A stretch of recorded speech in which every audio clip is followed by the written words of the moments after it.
S, வீடு, schools, hotels, store room இங்கெல்லாம் partition wall கட்டணும்னாலும் இப்போ பில்டிங் ஓனர்ஸோட first choice Renocon Rapid Wall Panels. பொறியியல் மற்றும் தகவல் தொழில்நுட்பம் போன்ற துறைகளில் உள்ள படித்த இளைஞர்களை மூளைச்சலவை செய்து தங்கள் வலையில் ஐஎஸ் பயங்கரவாத அமைப்பு சிக்க வைத்தது போலீசார் விசாரணையில் தெரிய வந்துள்ளது. இத்தகைய மூளைச்சலவையில் சிக்கிய 100 இளைஞர்களை போலீசார் மீட்டுள்ளதாக கூறப்படுகிறது.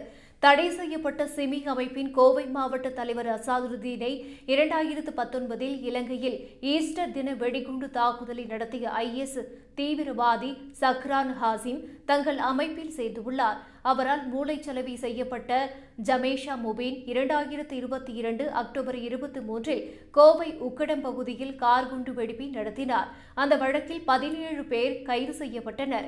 அவர்களில் 12 பேர் உயர்கல்வி முடித்தவர்கள் என்பது போலீசாருக்கு அதிர்ச்சி அளித்தது.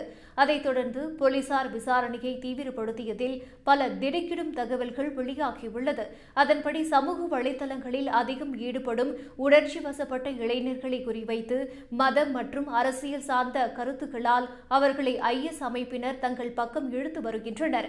மசூதிகளில் தொழுகைக்கு செல்லும் போது குழுவாக சேர்ந்து நடவடிக்கைகள் குறித்து ஆலோசனை நடத்தும் பழக்கம் இவர்களுக்கு இருப்பதாக போலீசார் தெரிவித்துள்ளனர். 2021 முதல் இதுவரை மூளைச்சலவைக்குட்பட்ட 100 இளைஞர்களை மீட்டு மத குருக்கள் மற்றும் உளவியல் நிபுணர்கள் வழியாக விழிப்புணர்வு அளிக்கப்பட்டுள்ளது. பலர் தற்போது நல்வழிப்பட்டு குடும்பத்துடன் வாழ்கின்றனர். சிலர் தொழில் செய்து வருவதாக போலீசார் கூறியுள்ளனர்.